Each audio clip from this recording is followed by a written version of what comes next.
پر پڑھنا جائز نہیں ہے. البتہ مطلوب پڑھ سکتا ہے, طالب پڑھ سکتا ہے.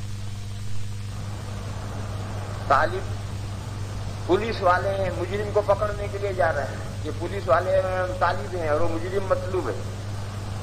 یہ باب بخاری شریف میں باب آئے گا, طالب اور مطلوب کے سواری پر پڑھنے کا باب آئے گا, وہیں یہ مسئلہ سمجھیے. کیونکہ بہت نادر صورت ہے طالب و مطلوب کے نماز پڑھنے کی, کبھی زندگی میں کبھی پیش آتی ہی نہیں, تو ہم کیوں خواہ اس میں وقت ضائع کریں. بخاری شریف میں جب یہ باب آئے سمجھیے.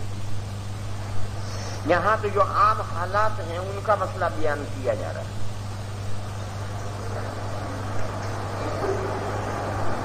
اس کے بعد یہ سمجھنا چاہیے کہ تو پرانے زمانے کی چیزیں ہیں. اب جو نئے زمانے کی سواریاں ہیں اس میں اگر بوگی, بیل گاڑی, چھوٹا بوگی, 2 پہیے والی اور جانور کے ساتھ وہ بوگی یا بیل گاڑی بندھی ہوئی ہے, تو یہ بوگی دابہ کے حکم. جو مسائل دابہ کے ہیں وہی مسائل اس کے. یعنی فرض نماز آپ اس پر نہیں پڑھ سکتے, واجب نہیں پڑھ سکتے, نفلیں پڑھ سکتے. اور اگر گاڑی کے بوگی کے 4 پہیے ہیں یا 2 پہیے ہیں مگر تیسرا ایک کھوٹا ہے جس کے اوپر کھڑی رہتی ہے, تو یہ زمین کے حکم میں. 4 پہیوں والی بوگی زمین کے حکم میں ہے. جیسے زمین پر فرض اور واجب پڑھ سکتے ہیں اس کے اندر بھی پڑھ سکتے ہیں. کب؟ جبکہ وہ جانور کے ساتھ بندھی ہوئی نہ ہو. اسی طرح سے 2 پہیے ہیں مگر یہ کھوٹا ہے آگے جس پر لیول بن کر کھڑے ہوئے ہیں, یہ بھی زمین کے حکم میں اگر جانور کے ساتھ بندھی ہوئی نہ ہو. تو 4 پہیوں والی گاڑی, 2 پہیوں والی گاڑی کھوٹے کے ساتھ جانور کے ساتھ بندھی ہوئی ہے, جڑی ہوئی ہے, جانور جتا ہوا ہے, تو یہ دابہ کے حکم میں. اس کے اوپر فرض اور واجب نہیں پڑ سکتے. اور اگر اس کے اوپر جتا ہوا نہیں ہے, ایسے رکھی ہوئی ہے, تو زمین کے حکم میں اس میں فرض بھی پڑھ سکتے ہیں, واجب بھی پڑھ سکتے ہیں شرائط کے ساتھ. اس کی بھی نوبت کم آتی. ریل گاڑی, بس, کار, ہوائی جہاز, یہی وہ جگہیں ہیں جو زیر بحث آتے ہیں عام طور پر. ریل گاڑی کشتی کے حکم میں, پانی میں جو جہاز کشتی چلتی ہے اس کشتی کے حکم میں ریل گاڑی. کشتی کا مسئلہ یہ ہے کہ کشتی میں نماز ہو سکتی ہے, ہر نماز پڑھی جا سکتی ہے, فرض بھی, واجب بھی, نفلیں بھی. اور استقبال قبلہ ضروری ہے, رکوع و سجود ضروری ہے, قیام ضروری ہے کشتی میں. اور اگر دوران راستہ ہو رہا ہے, سر گھوم رہا ہے, یا یہ کہ دوران راستہ اندیشہ ہے, تو پھر کشتی میں بیٹھ کر نماز پڑھ سکتے ہیں. مگر استقبال قبلہ, رکوع سجدہ پھر بھی ضروری ہے. قیام ثابت ہوتا ہے اگر دوران راست ہو, یا ہے کہ دوران راست کا اندیشہ. میں نے ایک ہی مرتبہ پانی کے جہاز کا سفر کیا ہے حج کے لیے. جب گیا تھا پہلی مرتبہ تو پانی کے جہاز میں گیا تھا, تو بمبئی سے ہم جہاز میں سوار ہوئے. تو ہوتے ہوتے مغرب پڑی, عشاء پڑی, جہاز کھڑا ہے. تو عشاء پڑھنے کے بعد لوگ سو گئے. رات میں کسی وقت جہاز چلایا اس نے, ہمیں تو کچھ پتہ نہیں. صبح فجر کے لیے جب اٹھے تو جہاز ڈہا ڈول ہو رہا ہے, کھڑا ہونا ہی مشکل چاہتا ہی میں. بہرحال بڑی مشکل سے کھڑا ہوا اور دیوار پکڑتے پکڑتے اس حال میں گیا جہاں نماز پڑھی. رات کو عشاء کی نماز پڑھی. عشاء کی نماز کم سے کم 2000 آدمی تھی. عشاء کی نماز میں اس حال میں 2000 آدمی تھی. فجر میں مشکل سے 25 آدمی. وہ جہاز اتنا گھوم رہا ہے کہ چلنا ہی مشکل. خیر وہاں جا کر کے سنتیں میں نے پڑھی, اور سنتیں پڑھنے کے بعد اعلان کیا کہ جس کو دوران راست ہے وہ بیٹھ کر نماز پڑھے. اور کھڑے ہونے میں اگر تمہیں یہ احساس ہونے لگے کہ چکر آئیں گے فوراً بیٹھ جائیے. یہ اعلان کر کے میں نے فجر کی نماز پڑھائی, اور معوذتین پڑھے فجر میں. دونوں رکعتوں میں معوذتین پڑھے جلدی جلدی. لیکن جب سلام پھیرا تو 5-10 آدمیوں کو الٹی ہو گئی. 5-10 آدمیوں کو الٹی ہو چکی. تو جو لوگ اس کے عادی نہیں ہیں ان کو دوران راست ہوتا ہے. تو وہاں مسئلہ یہ ہے کہ اگر آپ کو دوران راس ہے یا اس کا اندیشہ ہے تو آپ بیٹھ کر نماز پڑھ سکتے ہیں، لیکن استقبال قبلہ اور رکوع سجدہ ضروری ہے۔ ریل گاڑی بھی کشتی کے حکم میں، لیکن چند چیزوں میں فرق ہے۔ ایک تو یہ کہ آپ پانی کے جہاز میں چلے، اب کنارہ کب آئے گا؟ 8 دن کے بعد کنارہ ہے۔ ریل گاڑی میں ایسا نہیں، ریل گاڑی تو مظفر نگر سے چلی میرٹھ جا کے رکے گی۔ کوئی سپر فاسٹ تو وہ 3-3 4-4 گھنٹے ایسا بھی ہوتا ہے، لیکن ایک بہرحال گاڑیاں رکتی، اور رکنے کی حالت میں آپ گاڑی میں بھی نماز پڑھ سکتے ہیں، نیچے اتر کے بھی پڑھ سکتے ہیں۔ پھر گاڑی اتنی نہیں ہلتی کہ آدمی کا سر چکرانے لگے۔ اس میں یہ ہوتا ہے کہ بہت تیز گاڑیاں ہوتی ہیں تو بوڑھے، عورتیں، کمزور، ان کے لیے کھڑا ہونا مشکل ہوتا ہے، گر پڑنے کا اندیشہ ہوتا ہے۔ اتنی بات ہوتی ہے، باقی دوران راس نہیں ہوتا۔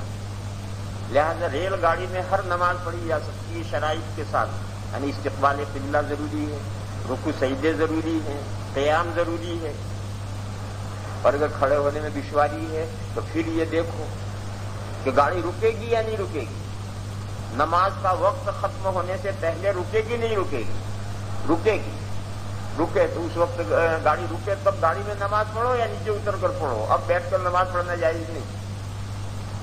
اور اگر گاڑی کے بارے میں یقین ہے کہ 7 گھنٹے کے بعد رکے گی اور وہاں تک نماز کا وقت نکل جائے گا، اور وہ اتنی تیز چلتی ہے کہ بوڑھا آدمی، بیمار آدمی، عورتیں کھڑے نہیں ہو سکتے، تو اب بیٹھ کر نماز پڑھنے کی اجازت ہے، لیکن استقبال قبلہ اور رکوع سجدہ ضروری ہے۔ اور اگر گاڑی میں اتنی بھیڑ ہو کہ استقبال قبلہ، رکوع سجدہ اس کی کوئی شکل نہ ہو تو پھر تشبہ بالمصلین کرے گا۔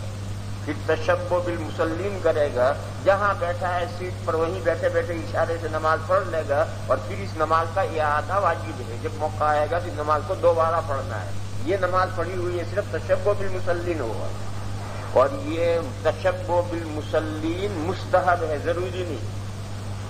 یہ مسئلہ فاقد الطہورین میں ہے کہ اگر طہورین پانی بھی نہ ہو، مٹی بھی نہ ہو، تو نماز پڑھنے والوں کے ساتھ تشبہ کرے گا۔ وہاں یہ مسئلہ ہے کہ تشبہ کرنا مستحب ہے، ضروری نہیں۔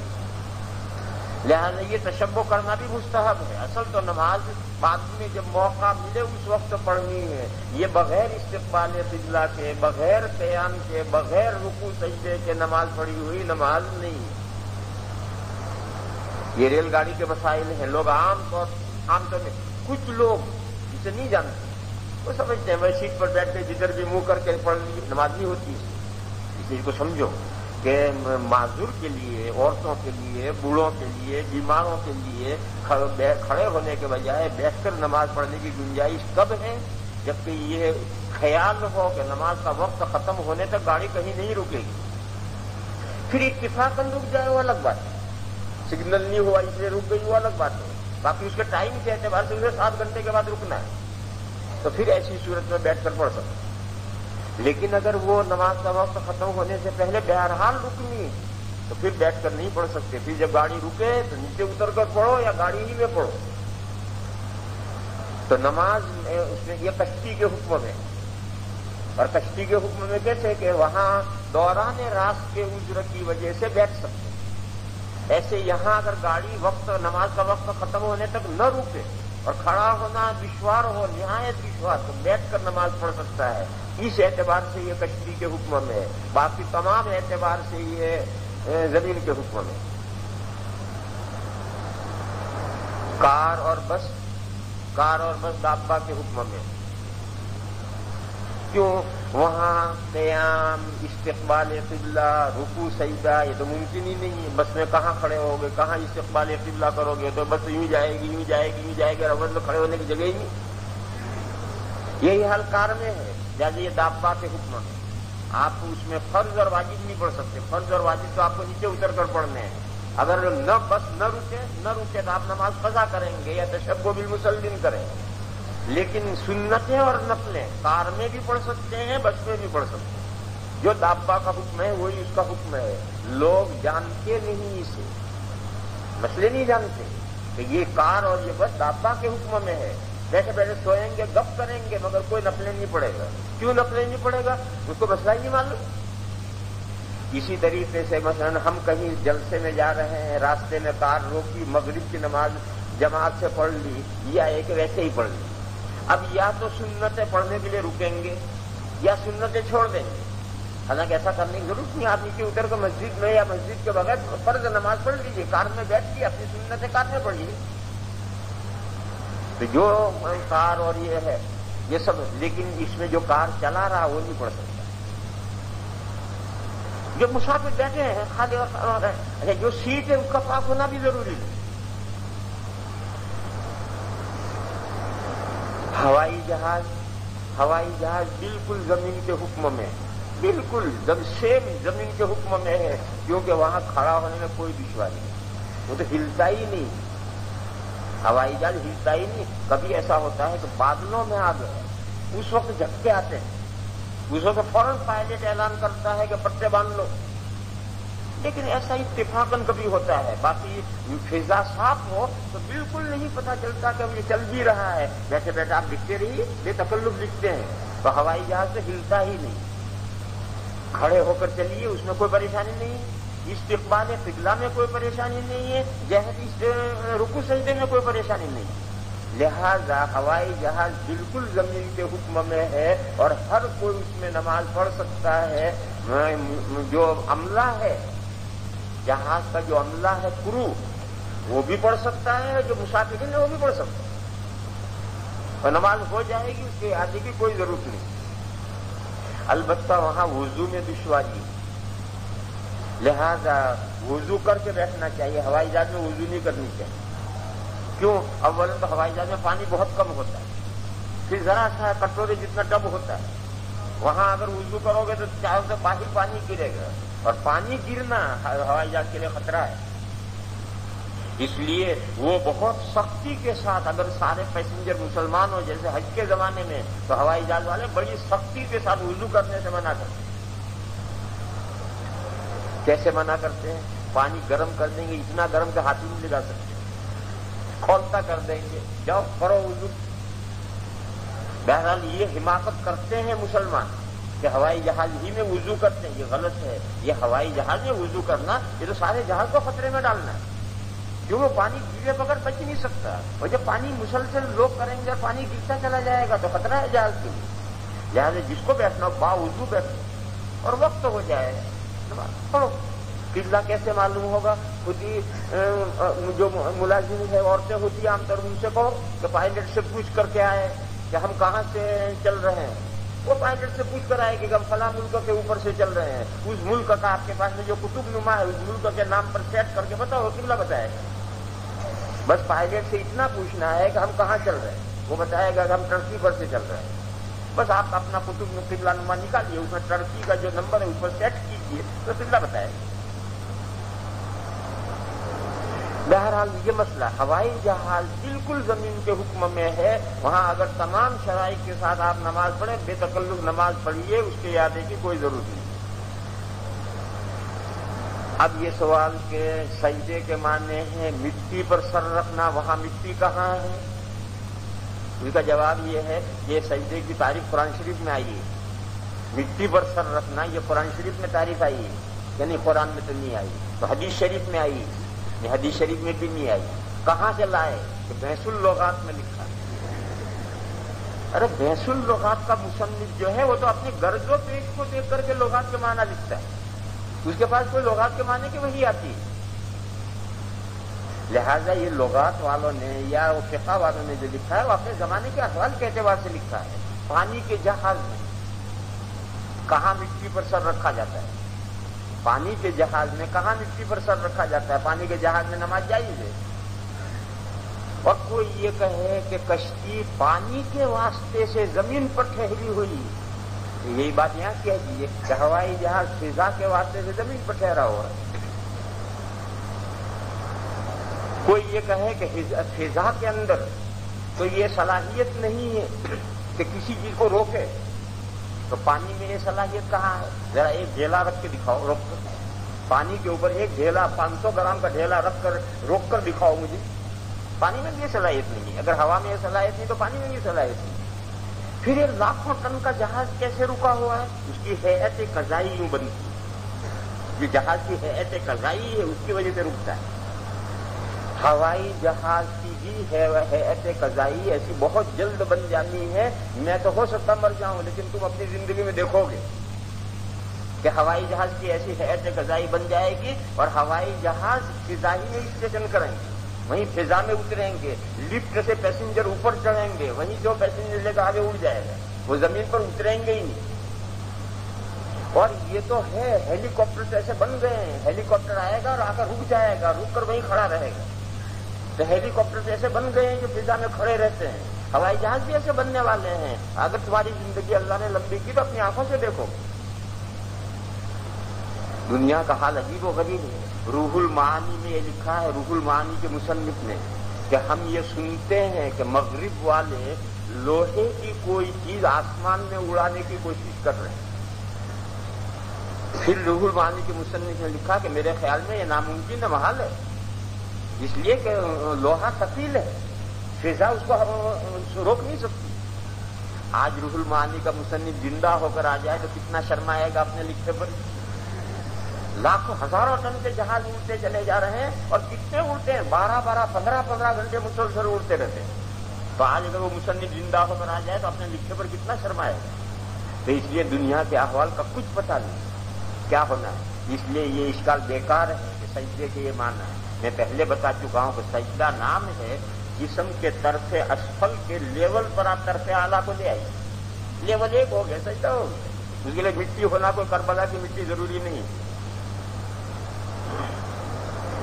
وبه قال حدثنا محمود بن غيلان قال حدثنا وكيع ويحيى بن آدم قال حدثنا سفيان عن ابي الزبير عن جابر قال بعثني النبي صلى الله عليه وسلم في حاجة. حضرت جابر کہتے ہیں مجھے حضور نے کسی کام کے لیے بھیجا. فی حاجت مانے کسی کام کے لیے. فجئته وهو يصلي على راحلته نحو المشرق. کام کر کے آیا تو حضور اونٹ پر چل رہے ہیں اور اونٹ پر بیٹھے بیٹھے نماز پڑھ رہے ہیں، اور اونٹ کا منہ مشرق کی طرف ہے، جبکہ وہاں قبلہ جنوب کی طرف ہے، یعنی اونٹ کا منہ قبلے کی طرف نہیں ہے. فجئت وهو يصلي على راحلته نحو المشرق والسجود اخفض من الركوع.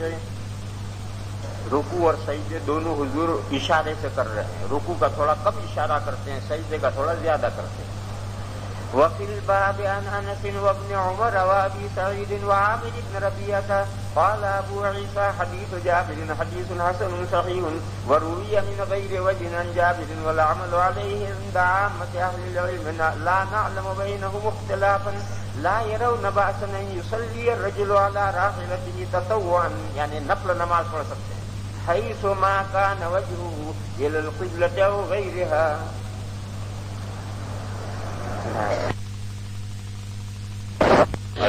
مثل الطابع مہذب میں یہ لکھا ہے کہ تحری کر کے نماز پڑھی گئی ہو اور بعد میں پتہ چلا ہو کہ قبلہ غلط تھا تو یہ ادا واجب ہے. یہ شرح مہذب میں لکھا ہے کہ امام شافعی رحمۃ اللہ علیہ کا مذہب یہ ہے کہ اس پر یہ ادا واجب ہے. اس کا جواب ہے جزاک اللہ.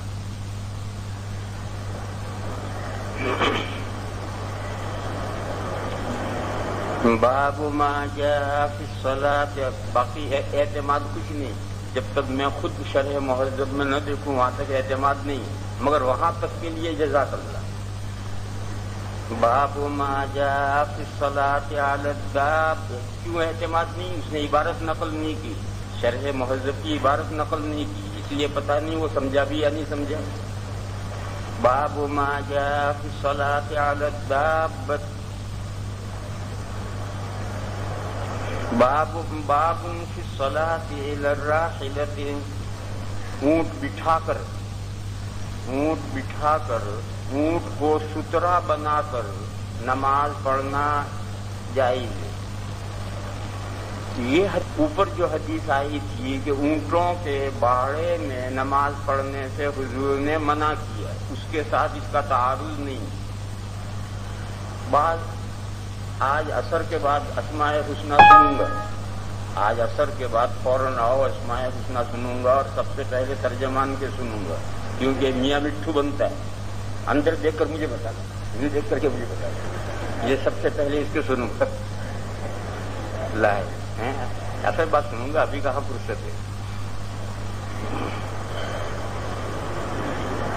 بعض لوگوں کو یہ غلط فہمی ہوئی کہ انہوں نے اس حدیث کا اس سے تعارض سمجھ لیا. ایک طرف تو حضور نے منع کیا کہ اونٹوں کے باڑے میں نماز مت پڑھو، ایک طرف حضور نے خود اونٹ بٹھا کر اس کو سترا بنا کر نماز پڑھی.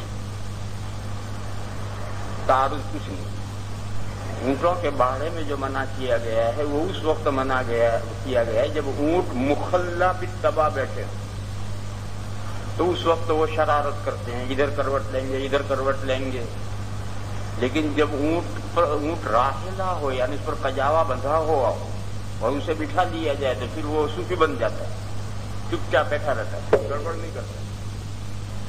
بلکہ اگر بیٹھے ہوئے اونٹ پر اونٹ کے ساربان مانے اونٹ کا مالک، اس کا اگلے جو دو پیر مڑے ہوئے ہیں ان میں سے ایک پیر پر اپنا پیر رکھ دے، پھر تو اونٹ بالکل ساکت ہو جائے گا، ذرا نہیں ہلے گا. جب کسی بچے کو یا عورت کو سوار کرنا ہے تو ساربان یہ کرے گا، اس کے پیر کے اوپر اپنا پیر رکھ دے گا، اب بالکل اونٹ نہیں ہلے گا. اور اگر پیر نہیں رکھا گیا، کافی بندھی ہوئی تو تھوڑا بہت ہلے گا لیکن بہت زیادہ نہیں ہلے گا. لہذا ایسے اونٹ کو بٹھا کر اس کے قریب میں نماز پڑھی جائے تو اس نماز پڑھنے میں کوئی بے اطمینانی نہیں ہوگی، کیونکہ وہ اس حال میں نہیں ہلے گا. باب فی الصلاة إلى الراحلة وبه قال حدثنا سفيان بن وكيع قال حدثنا أبو خالد الأحمر عن عبيد الله بن عمر عن نافع عن ابن عمر رضي الله تعالى عنهما وعنهم أن النبي صلى الله عليه وسلم صلى إلى بعيره أو قال راحلته. بعیرہ کہا ہے تو مجازن ہے. بعیر کے لیے کجاوا اوپر ہونا ضروری نہیں، اور راحلہ کے لیے ضروری ہے کہ اونٹ پر کجاوا بندھا ہوا ہو تو راحلہ کہیں گے ورنہ نہیں کہیں گے. اس لیے صحیح لفظ راحلہ ہے، بعیر کا لفظ مجازن استعمال کیا گیا. صلی الی بعیرہ او قال راحلتہ وکان یصلی علی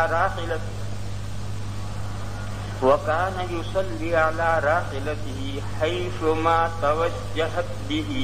توجہت میں جو ہیا ضمیر ہے وہ راحلہ کی طرف لوٹ رہی اور بیہی کی ضمیر حضور کی طرف لوٹ رہی. قال ابو عیسیٰ هذا حدیث حسن صحیح وهو بقول بعض اہل العلم لا يرون بالصلاة الى البعیر بأسا ان یستتر به، کہ سترا بنائے وہ اونٹ کا، ان یستتر به. باب ما جاء اذا حضر العشاء، عشاء کے معنی ہے شام کا کھانا.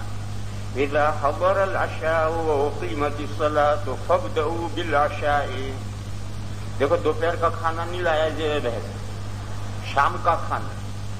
کبھی ایسا ہوتا ہے کہ آدمی روزے سے ہوتا ہے، دن لمبا ہوتا ہے، آدمی کا وانا تندرست ہوتا ہے، بھوک پیاس سخت لگتی ہے. جب مغرب کی اذان ہوگی تو آدمی روزہ افطار کرے گا تو پانی تو پی لیا، پانی پینے میں کیا دیر لگتی، لیکن بھوک شدید لگ رہی اور نماز فوراً کھڑی ہوگی. تو ایسی صورت میں نماز پڑھنے جائے یا کھانا پہلے کھائے. عشاء سے مراد شام کا کھانا ہے اور عشاء سے مراد مغرب کی نماز. مغرب کو عشاء اولا کہتے ہیں. اس سلسلے میں حدیث میں یہ ضابطہ آیا کہ پہلے کھانا کھا لو، پھر جتنی نماز مل جائے وہ نماز پڑھو، ساری نکل جائے تو الگ پڑھو. یہ اس صورت میں صرف ہے کہ آدمی روزے سے ہو، شام کو روزہ کھولا. رمضان میں تو عام طور پر ایسا ہوتا ہے کہ نماز میں ہی کچھ تاخیر کی جاتی ہے اور لوگ کھانا کھا کے آ جاتے ہیں، لیکن بقیہ 11 مہینوں میں مغرب میں کوئی تاخیر نہیں ہوگا. اذان ختم ہوتی نماز شروع ہوگی. اور یہ ابھی گھر ہے، گھر سے کھانا کھائے گا، ممکن ہے گھر سے مسجد دور ہو، تو ایسی صورت میں حکم دیا گیا کہ پہلے کھا لو، بھوک کا شیطان مار لو، بھوک کا شیطان مار لو، پھر نماز پڑھو. کیوں؟ اگر اسی حال میں نماز پڑھو گے تو ساری نماز خراب ہو جائے گی، دماغ کھانے میں لگا رہے. اور ایسی صورت میں جب دماغ کسی چیز کی طرف لگا ہوا ہو، نماز سے کیا فائدہ ہوگا؟ لہذا بھوک کا شیطان پہلے مارو پھر نماز پڑھو. یہی حکم ہے. چھوٹا استنجا شدید لگ رہا ہو، بڑا استنجا شدید لگ رہا ہو، پیٹ میں گیس بھری ہوئی ہو، پریشان کر رہی ہو، وہاں بھی یہی مسئلہ ہے کہ پہلے ضرورت پوری کرو اور طبیعت میں اطمینان کر کے پھر نماز پڑھو. جماعت چھوٹ جائے کوئی حرج نہیں. جماعت چھوڑنے کے بہت سے آزار ہیں. شامی میں 20 آزار لکھے ہیں جس کی وجہ سے جماعت چھوڑ سکتے ہیں. یہ ان آزار میں سے ہے، جماعت چھوڑنے کے آزار میں سے. روزے دار کو افطار کے وقت میں شدید بھوک لگ رہی ہو، پیشاب کا، بڑے استنجے کا تقاضا ہو، پیٹ میں گیس بہت پریشان کیے ہوئے ہو، یہ سب آزار ہیں ترک جماعت.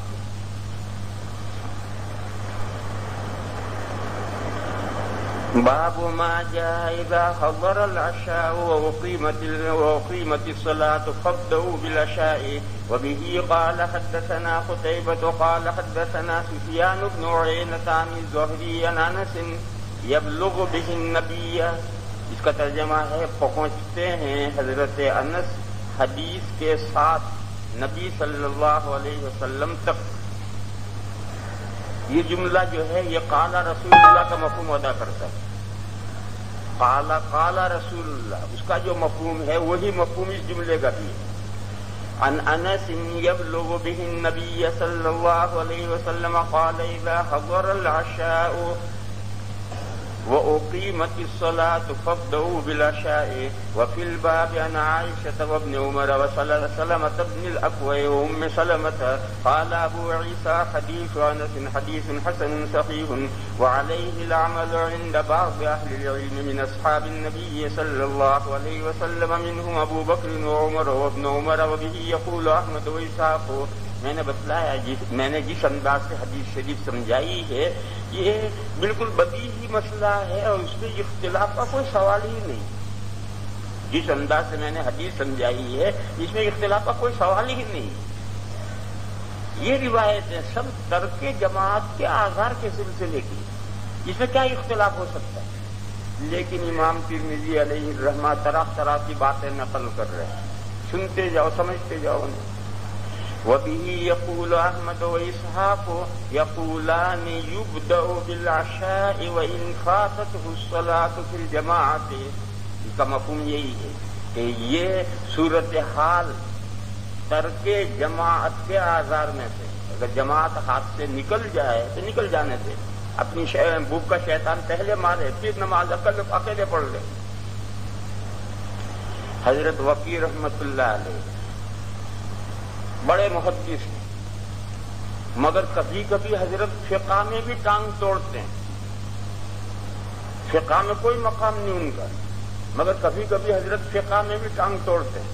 محدث بہت بڑے ہیں. وہ فرماتے ہیں کہ یہ حدیث شریف صرف اس صورت کے لیے ہے جب کھانا ایسا ہو جو نماز پڑھ کر آتے آتے سڑ جائے. ماشاءاللہ، دنیا میں ایسا کون سا کھانا ہے جو نماز پڑھ کر آتے آتے سڑ جائے گا. سمعت الجارود يقول سمعت وكيعا يقول في هذا الحديث يبدأ بالعشاء إذا كان الطعام يخاف فساده. حضرت فرماتے ہیں وقی رحمت اللہ علیہ کا قول غلط. جمہور کی جو رائے ہے وہی صحیح ہے. جمہور کی رائے اوپر گزری کہ بھوک کا شیطان مارو، جماعت اگر جائے تو جانے دو، کیونکہ اس حالت میں نماز پڑھنے سے نماز میں کوئی توجہ نہیں رہے گی اور کوئی فائدہ نہیں ہوگا نماز کا. یہ ترک جماعت کے آزار میں سے ہے اور کھانے میں کوئی تخصیص نہیں. کوئی بھی کھانا مدار ہے بھوک شدید ہونے پر. حضرت وقی رحمت اللہ علیہ نے جو تخصیص کی ہے کہ ایسا کھانا، یہ صحیح نہیں. والذي ذهب إليه بعض أهل العلم من أصحاب النبي صلى الله عليه وسلم وغيرهم أشبه بالاتباع. یعنی وقی رحمت اللہ علیہ کا قول صحیح نہیں ہے، اوپر والا ہی قول صحیح. حکمت کیا ہے؟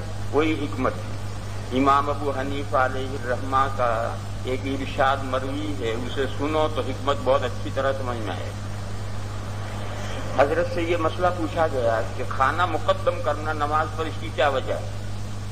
فرمایا کہ اگر ایسی شدید بھوک کی حالت میں کھانا چھوڑ کر نماز میں شریک ہوگا تو پوری نماز میں توجہ کھانے کی طرف رہے گی، تو نماز رہی یا کھانا ہو گئی؟